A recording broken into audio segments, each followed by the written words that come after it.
마태복음 2장 19절에서 23절까지 말씀입니다.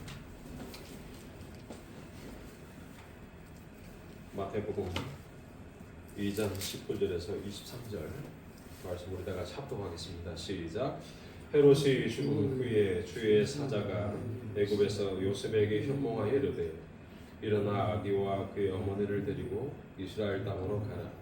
아기의 목숨을 찾던 자들이 죽었느니라 하시니 요셉이 일어나 아기와 그의 어머니를 데리고 이스라엘 땅으로 들어가니라.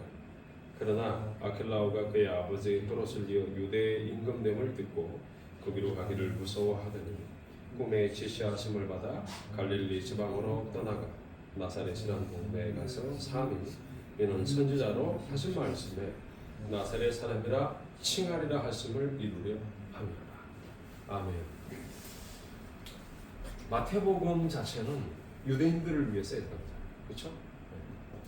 마태복음이 유대인들을 위해서 쓰여질 때 이 독자에 대한 그 배경과 그 내용들을 생각을 하고 마태가 썼단 말이에요. 원래 마태는 이름이 레위라.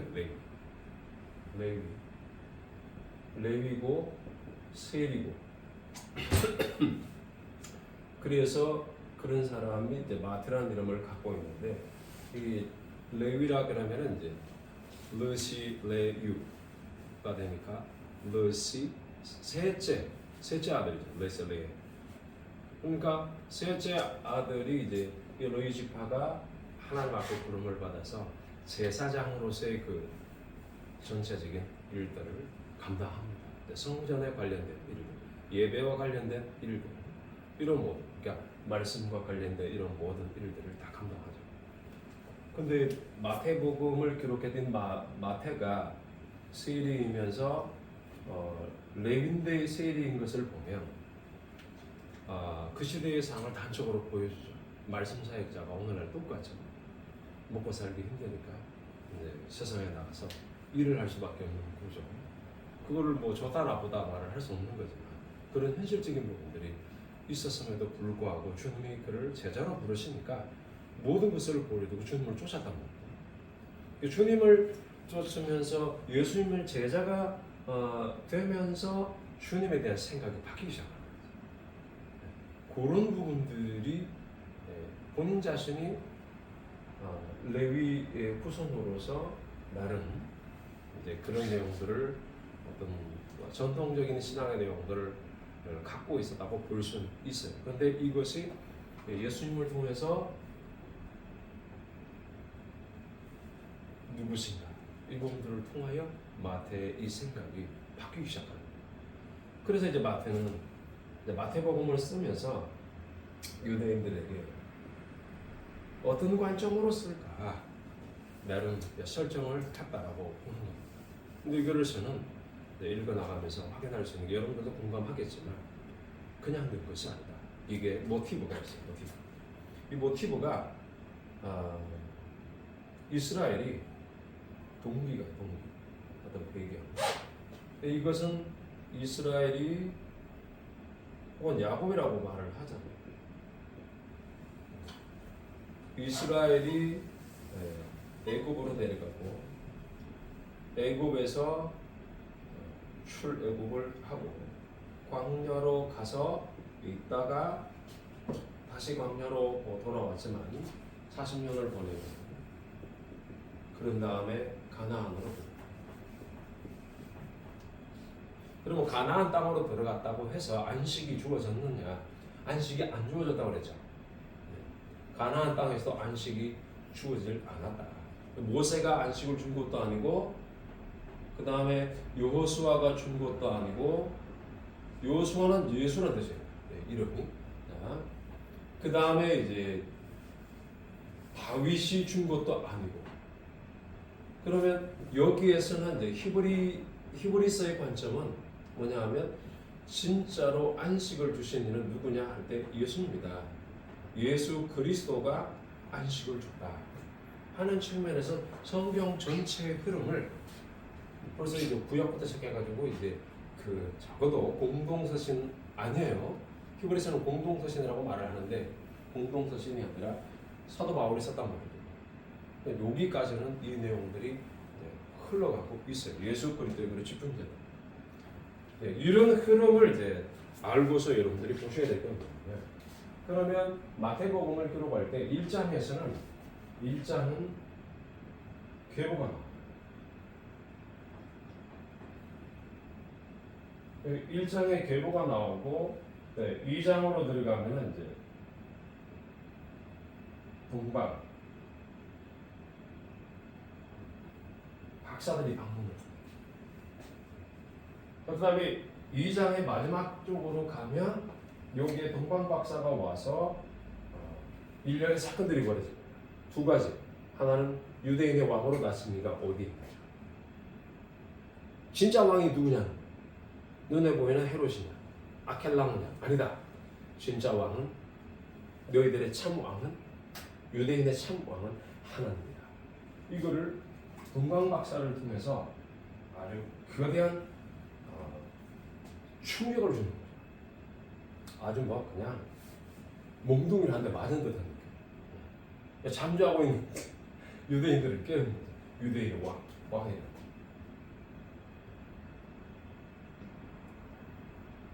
이 유대인의 왕에 대한 부분.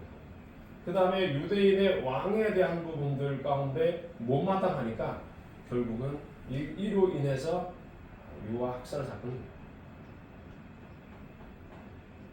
유아 학살이 있게 될 때 이때 유아 학살 사건이 모티브가 유대인의 왕, 그 다음에 유아 학살 사건. 여기에는 뭐와 관련되냐면 출애굽과 관련된 내용. 그러니까 2장에서 동방 박사와 관련되어서 왕에 대한 질문을 던지는 거예요. 그 다음에 그 왕을 받아들이기 싫다는 부분을 이와 같이 학살 현장으로 이끌어가는 이런 부분들이 역사 속에 펼쳐져요. 그러니까 욕심으로 말미암은 겁니다. 그래서 이 2장 끝부분에 이것 때문에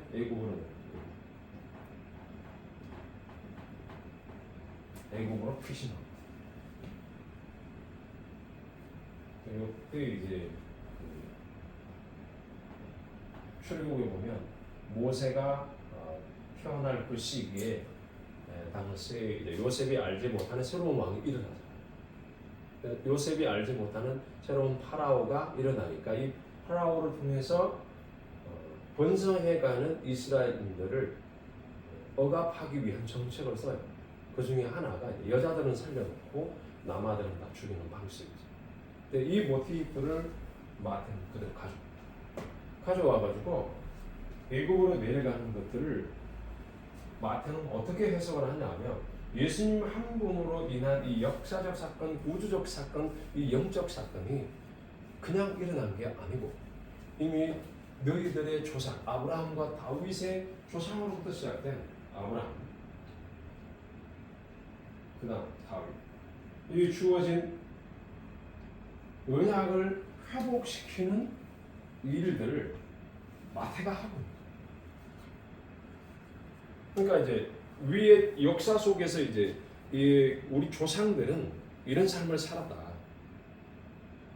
그러니까 이스라엘이 어렸을 때는 내가 사랑하여 애굽으로 불러냈다. 사랑하여 애굽에서 불러냈다.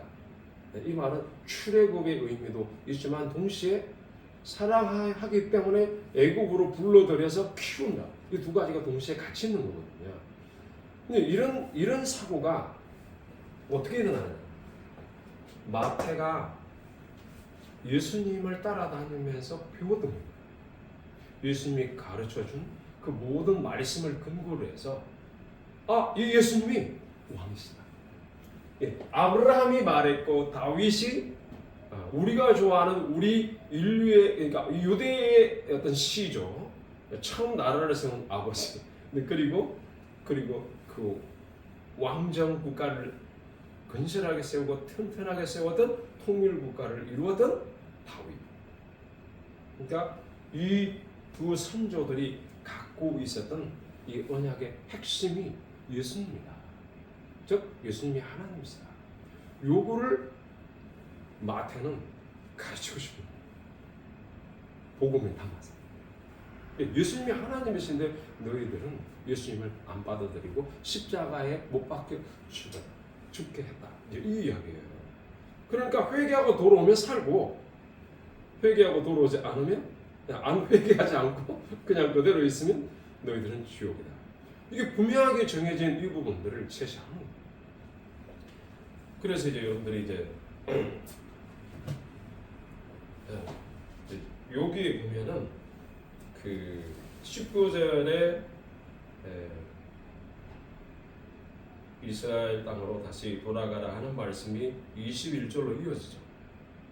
자, 요렇게 해서 이제 애국으로 피신을 했다가 다시 어떻게 이스라엘로 돌아가잖아요. 이스라엘.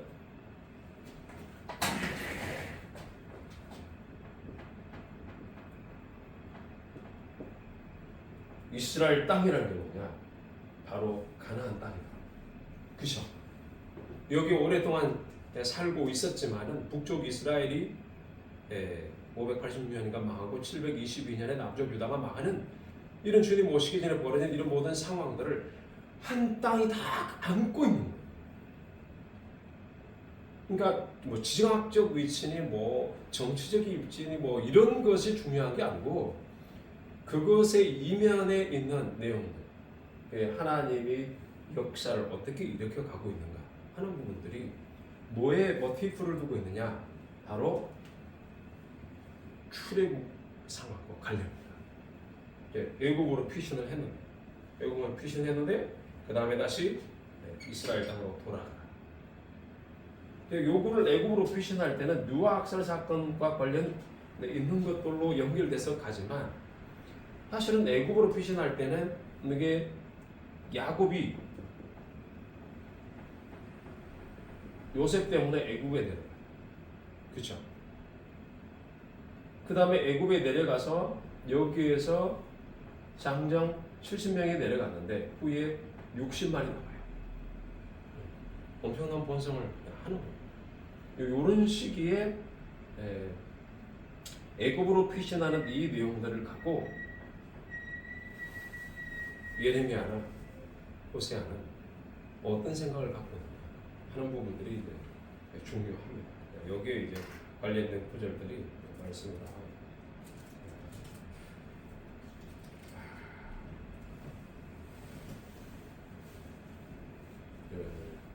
보셔야 될 게 어디냐? 호세아서 11장.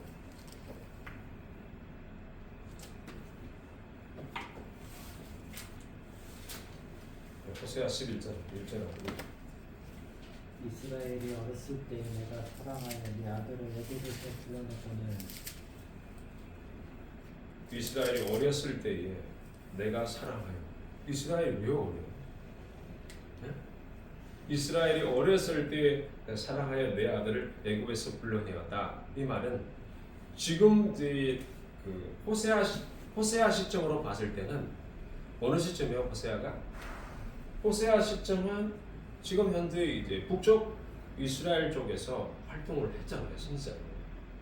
그러니까 적어도 주님이 오시기 전에 한 그 586년, 586년 이 정도. 그 정도 시기에 이제 굉장히 그 뭡니까 북쪽 에 있는 아수르로부터 이제 공격을 당하는 거예요. 왜 공격을 당하냐 하면 신성을 왜곡한 것 때문이거든요. 하나님을 아는 지식이 왜곡됐다는 거예요. 그것 때문에 이 심판을 하나님이 주시고 하는 건데, 이 부분은 애굽에서 이제 이 출애굽을 하기 직전에 야곱이 애굽으로 내려가서 번성하는 부분들이 있었어도 요 시기는 태동기라고 보는 거예요. 태동기. 네. 시작. 네. 그래서 이제 어리다고 보는 겁니다. 어렸다. 시작이다.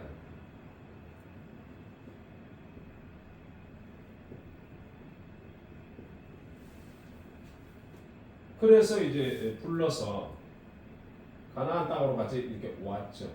들어왔는데 여기 성장을 할 줄 알았더니 자꾸 성장을 하지 않고 하나님을 아는 지식이 크가야 되는데 크가지 않고 세상을 아는 지식으로 계속해서 크가고 있는 거예요.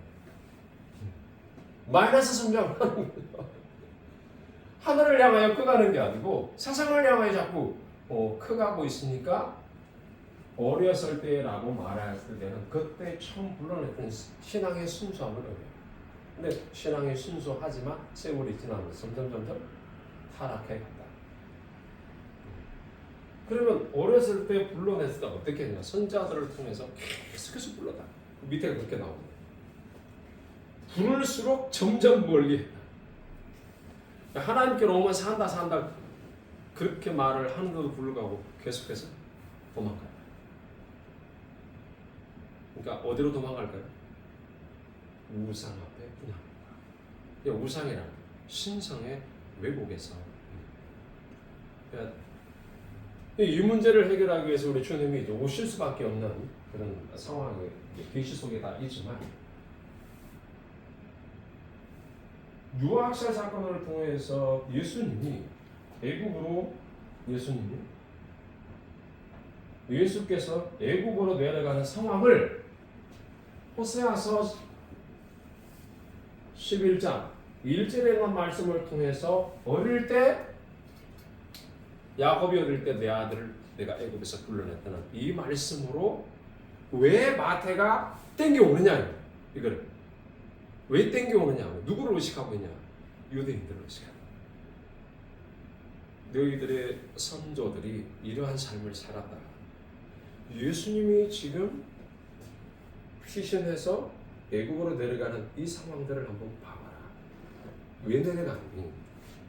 예수님의 왕되심을 인정하지 않아서 내려간 것 아니냐. 그런데 하나님은 그럼에도 불구하고 헤롯을 죽이지 않는 거예요. 죽음이라는 것은 최고의 권력들. 우리 보고 뭐해요? 기다려라. 하나님이 알아서 정리할 테니. 죽음이 최고의 권력.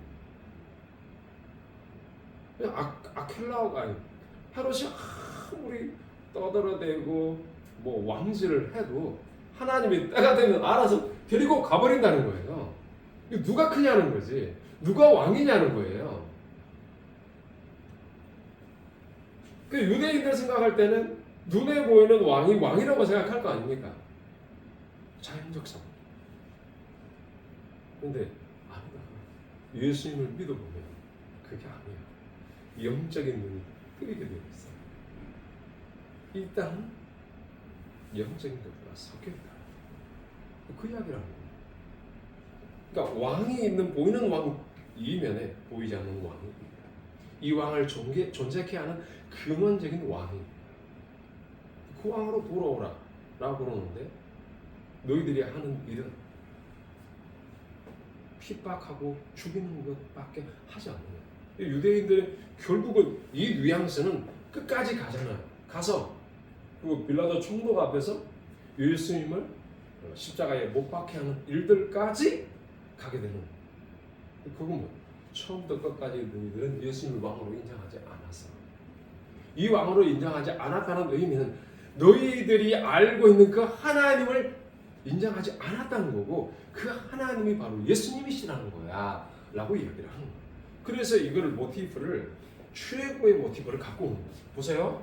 이런 상태에서 여러분들이 이제 성경을 해석을 할 때 마태복음을 해석하는 방식은 마태가 호세아를 어떻게 해서 어떤 방식으로 인용했냐가 해석의 관점이라고. 그러면 호세아서의 상황들을 여러분들이 이거 전체적으로 읽어보면 호세아는 북쪽 이스라엘, 그러니까 에브라임 지파가 가장 많은 인구수를 자랑했으니까 근데 거기에서 거대 족장이 돼요. 근데 에브라임은 누구의 아들이냐면 요셉의 아들이잖아. 그러니까 원래 12지파 가운데 르, 시, 레, 유, 이, 스, 베, 단, 나, 갓 이렇게 되잖아요. 요가 없잖아요. 요가. 응? 으시레유 이스 요 없고 배 단납 갓아 이렇게 되는 거예요. 11명이 아들이 내려가잖아요. 그럼 요셉은 그 당시 어디 있었어요? 요셉은 애굽의 총리로 있었으니까 거기에 두 아들이 있었어요. 하나는 뭐? 응? 에브라임. 하나는 므낫세. 원래 므낫세가 맞이잖아요. 응? 므낫세가 맞은데 에브라임이 동생인가 그래요. 그런데 어긋맞게 이렇게 축복하죠. 그러니까 이제 이게 49장인가에 들어오면은 창세기 49장에 들어오면 야곱이 하나님께로 가기 전에 아들들을 축복하는 장면이 한번 가봐요.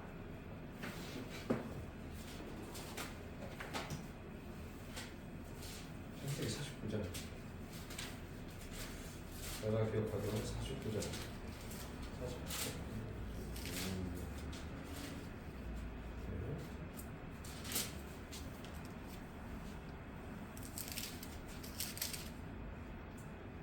49장 맞아요. 자, 여기 보면 그 요셉에 관한 이야기가 나오죠. 네. 요셉 22절에 보면은 요셉은 무성한 가지 곧 샘 곁에 무성한 가지라 그 가지가 담을 넘었다.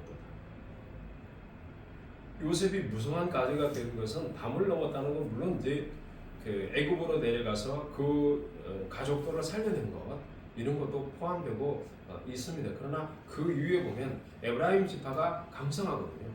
지파 중에 가장 인구수가 많은 지파가 에브라임 지파예요. 그 가지가 담을 넘었다.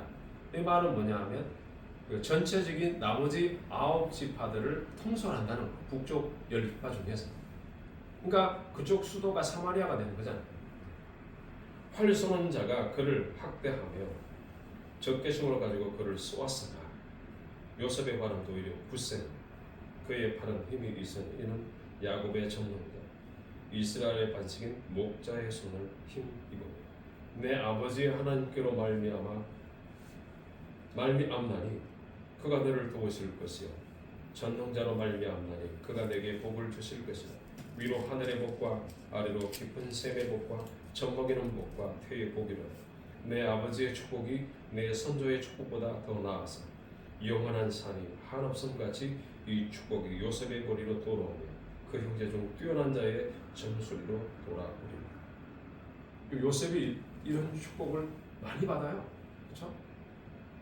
근데 요셉이 이런 축복을 많이 받는데 나중에 이제 그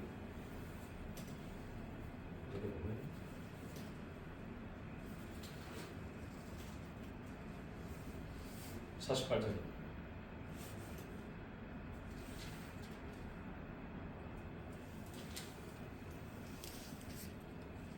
10절에 이스라엘의 눈이 나이로 말미암아 어두워서 보지 못하더라. 요셉이 두 아들을 이끌어 아버지 앞으로 나아가니 이스라엘이 그들에게 마치고 그들을 안고 요셉에게 이르되 내가 네 얼굴을 보리라고는 생각지 못하였는데 하나님이 내게 내 자손까지도 보게 하셨더라.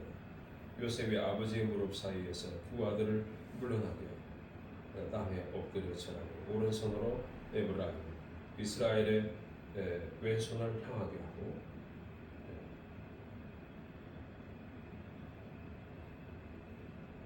오른손으로 에브라임 이스라엘 왼손을 향하게 하고 왼손으로 므낫세 이스라엘의 오른손을 향하게 하여 이끌어 그에게 가까이 나오매 이스라엘 오른손을 펴서 차남 에브라임의 머리에 얹고 이렇게 되는 거죠. 원래 이렇게 나갔는데 에브라임 위에죠. 어느 날 머리 얹고 왼손을 펴서 므낫세 머리에 얹으니 므낫세는 장자라 또 팔을 엄마구어 네. 그가 요셉을 위하여 축복하여 이르되 내 조부 아브라함과 이 아버지 이삭이 섬기던 하나님 나의 출생으로부터 지금까지 나를 기르신 하나님 나를 모든 환난에서 건지신 여호와의 사자께서 이 아이들에게 복을 주시옵고 이들로 내 이름과 내 조상 아브라함 이삭의 이름으로 칭하게 하옵시며 이들이 세상에서 번식되게 하시기를 원하노라.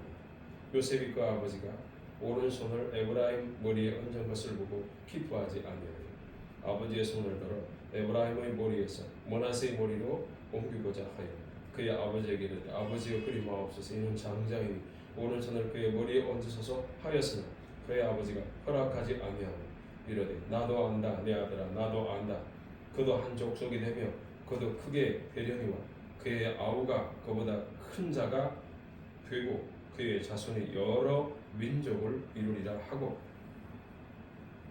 그날에 그들에게 축복하여 이르되 이스라엘의 너로 말미암아 축복하기를 하나님이 네게 에브라임 같고 므낫세 같게 하시리라 하여 에브라임을 므낫세보다 앞세우더라. 그러니까 여기 보십시오. 그러면 이제 요렇게 해서 이게 뭐냐면 하나님이 사랑한다는 거예요. 하나님이 사랑하여 요셉을 기억해 가지고 그들을 열지파를 강성하게 만들어 놓은 거. 그 중에 이제 므낫세가 에브라임. 그렇게 이 에브라임에게 이제 유독 관심이 많이 갔어요. 르실레이 이름 말고. 근데 이제 유다는 이 특이한 상황이 왜 유다로부터 메시아가 와야 되느냐 하는 부분은 우리가 나중에 생각해보고 오늘은 이 부분들을 우리가 짚어봐야 됩니다. 호세아서에서 이제 마태가 호세아서를 인용하면서 호세아라는 이 선지자가 활동했던 북쪽 그 이스라엘 이 지역에는 주축이 뭐냐? 사실은 에브라임입니다. 에브라임은 누구냐면 요셉이라고 요셉. 므낫세다. 그러니까 에브라임 그러면 요셉이 먼저 떠오르는 요셉. 요셉 그러면 에브라임. 그러니까 북쪽 이스라엘 그러면 에브라임이 되는 거예요. 그러니까 그쪽도 크게 만들어다는 겁니다. 그런데 이제 남쪽에는 유다, 오히려 같은 배에서 나온 베냐민, 요셉의 동생 베냐민이 유다하고 하나가 되어서 남쪽 유다를 이루죠. 근데 이제 요런 이제 상황 속에서 내려오다가 그 우상 숭배를 먼저 시작했던 곳에서 결국은 아수르에게 점령당하는 일들이 있게 되고 그 위에 바벨론에게 남쪽 유다도 점령하게 되고 포로로 끌려가게 되는 그러니까 거의 70년 동안 포로 생활을 하게 되는 일들이 벌어진 이 모든 것들을 기억하라는 거예요. 기억하라. 이것은 하나님이 미워해서 그런 게 아니라 하나님을 사랑한다는 거예요. 고난과 아픔이 있는 것은 너가 갖고 있는 이 죄의 문제를 하나님을 아는 이 지식의 문제, 이 신성의 문제가 신적 지식에 대한 이 부분들을 왜곡시키는 일로 자꾸 가는 이 부분들을 고쳐내는 방식이에요. 70년 동안 포로 생활을 하게 되니까 어떤 일이 벌어지냐면 그립잖아요. 우리나라 스스로가 대한독립 만세하고 불렀어도 독립은 스스로 한 것이 아니라 외세에 의해서 독립된 겁니다. 그러니까 그런 부분에서 보면 그럼에도 불구하고 그 36년의 세월 동안에 나라 없는 서러움을 경험할 때 어떤 마음이 있었을까요? 우리나라를 찾아야지. 찾아야 돼. 그처럼 이스라엘도 한 70년 동안 포로 생활을 하다 보니까 하나님 그리워집니다. 요구를 하나님이 만들어 주시려고 너희들 좋아하는 세상에서 격리시켜가지고 오히려 더 잘 사는 곳으로 보내어서 그곳에서 가전 우상 숭배를 다 경험하게 만들어 놓는 거예요. 그러니까 그 속에서 이제 결국은 다니엘서가 뭘 이야기를 하고자 하냐면 다니엘서가 호세아가 말하고 싶어 했고 그리고 호세아가 하나님으로부터 받은 그 말씀의 핵심적인 내용이 뭐냐 하면 상처나제 하나님 여호와 한 분 하나님밖에 없다라고 누가 신바벨론을 일으킨 느부갓네살 왕이 그 이야기를 고백하게 만드는 게 핵심이단 말이에요. 다니엘이 무릎을 꿇고 기도했다 이것도 중요한데 중요한 것은 그걸 통해서 하나님이 다니엘을 통하여 이루시고자 하는 하나님의 의도가 뭐냐 하면 바벨론 70년의 포로 생활을 통해서 너희들은 죄를 짓고 내 앞에 나를 인정하지 않는, 나를 왕으로, 나를 창조주로 안 받아들인다 해도 나는 여전히 너의 하나님이라는 것을 이미 약속 가운데 말해 주었다는 거예요. 내 약속은 변함이 없다는 거예요. 끊임없이 사랑한다는 거예요. 중요한 건 기독교인들이 정신을 못 차리고 자기네들이 자기의 욕심에 끌려서 죄를 범한 거지, 하나님 탓으로 돌리지 말라는 거예요. 그래서 내가 너희들을 사랑했다는 거예요. 어려서 사랑해서 내가 불러내었다. 그런데 선자들 보내가지고 끊임없이 오라고 가르쳤는데 끊임없이 우상 숭배를 했지 않느냐, 이거예요, 이거. 그러니까 내가 바벨론으로 잠시 7년 보낼 테니까 그곳에서 가만히 좀 있어봐. 가만히 좀 있다가 이게 그 위에서 말발굽 소리가 나고 북쪽에서 끓는 가마가 쏟아질 때 가만히 있어. 반항하지 마. 대모하지 마. 그냥 그대로 끌려가요. 그러면 하나도 안 죽어. 근데 사람 마음이 그렇겠습니까? 눈에 보이는 것 때문에 속는데 내 가족이 어려움을 당하고, 그렇죠? 저항할 수가 없어요. 그게 커지면 살육을 당해요. 그냥 조용히 끌려갔으면, 반항하지 않고 조용히 끌려갔으면 되는데 죄의 결과. 근데 그게 안 되니까 결국 반항하다가 많은 사람들이 무참히 살리더라고요.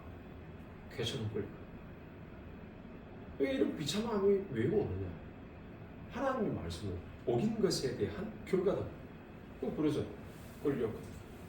호세아서가 이런 이야기를 그 당시에 계속해서 지금 전에, 망하기 전에 하는 이야기잖아요. 정신 차려라, 정신 차려.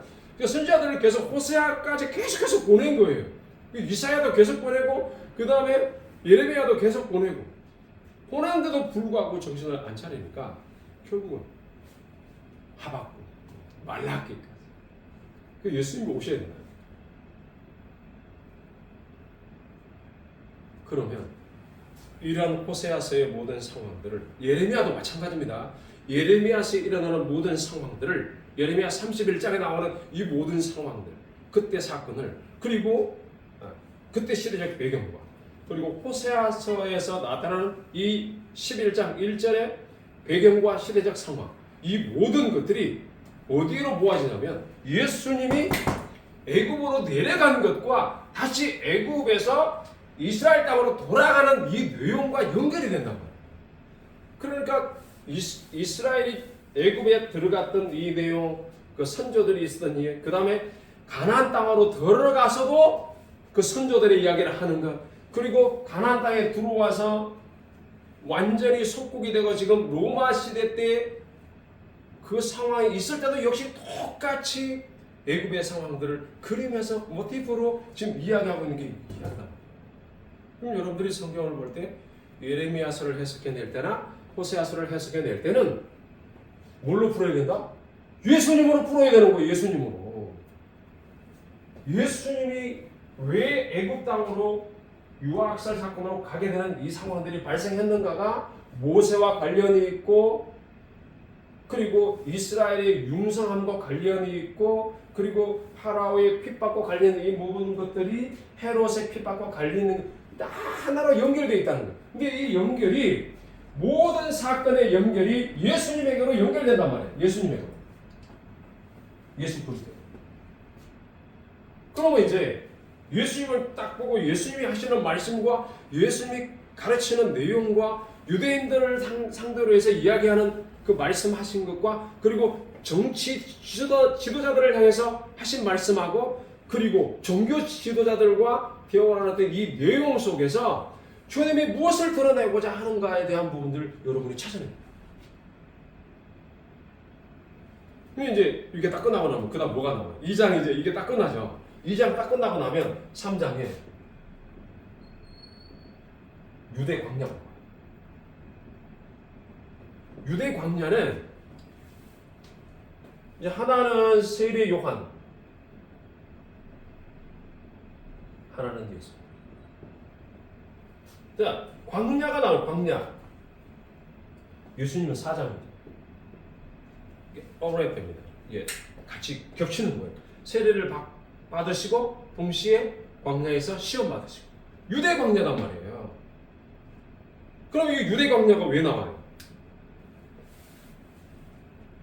이스라엘로 내려갔어요. 이스라엘이 애굽으로 내려갔어요. 거기에서 온갖 종살이를 하다가 430년 동안의 종살이를 하다가 해방을 맞아요. 해방을 맞고 나서 어디로 가요? 광야로 가죠.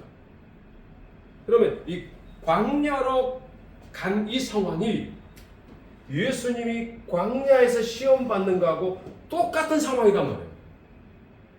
그러니까 마태복음을 기록해서 이스라엘 유대인들에게 가르치고자 했던 핵심적인 내용이 뭐냐면 예전에 하나님이 하신 일을 기억하라는 거예요. 그가 하나님이시다는 거예요. 그가 예수님이시다는 거예요. 그분이 오셔서 지금 이루시는 이 일들이 바로 하나님이신데 그분이 예수님이라는 거예요. 요거를 우리가 다음 시간에 생각을 해볼게요. 광야로 딱 가고 나서 그 다음에 뭐예요? 광야에서 어디로 가요? 호렙산. 호렙산은 뭘 상징해요? 예수님의 팔복을 산상에서 말씀이잖아요. 그래서 율법을 받는 것과 율법을 받는 모세의 입장과 모세와 그 다음에 모세가 율법을 받았다는 것은 예수님이다 이 말입니다. 예수님. 그 이야기를 산에 오르셔서 가르치는 거예요. 율법을 완성하는 자로 오신다는 거죠. 그러면 그 다음부터는 뭐예요? 율법을 받고 천국에 들어가는 사람으로서 즉 가나안 땅을 향해 가는 이스라엘 백성들로서의 그 천국의 상태. 예수님이 전해주신 산상수훈을 통해서 천국의 비유를 말씀하신 이 내용을 통해서 완성시켜가는 이 내용들이 같이 연결되어요. 그래서 이거를 어디로 가져간다? 십자가로 가져가서 이 문제를 해결하는 방식이 근본적으로 유대 광야에서 너희들이 죄의 문제로 넘어졌던 것, 죄의 문제로 안식이 없었던 것. 그러나 예수님은 똑같은 상황을 가지고 오고 있는 너희들의 입장을 이해하면서 이걸 다 안고 죄의 문제를 해결하고 이제는 이기는 자의 자리에 간다. 이것이 마태복음입니다. 그래서 왕이신 하나님. 근데 그거를 이제 구도를 이렇게 잡고 계시면 감이 잡히시죠? 네, 질문.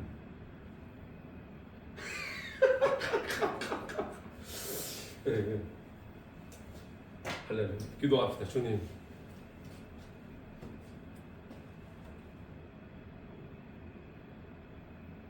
한 사람을 그리고 한 나라를 한 가족을 한 마을을 사랑하여 주의 복음을 전하기까지 하나님의 계시 속의 역사를 이루셨던 그 모든 내용들을 예수 그리스도에게로 담아 성취되게 하심으로 구약을 예수 그리스도로 해석해 내는 영적 의미들을 찾아 발견합니다. 그 안에 천국의 중심을 향하여 우리가 갈 수 있도록 하나님 우리를 거룩하게 만들어내시고 또한 우리를 거룩한 자로 세워가시는 그 놀라운 내용들을 우리가 잘 확인하고 주어진 우리의 길들을 걸어갈 수 있도록 말씀 사역대로 부르신 이 사명을 성실하게 감당하게 인도하여 주옵소서. 예수님 이름으로 기도합니다. 수고했습니다.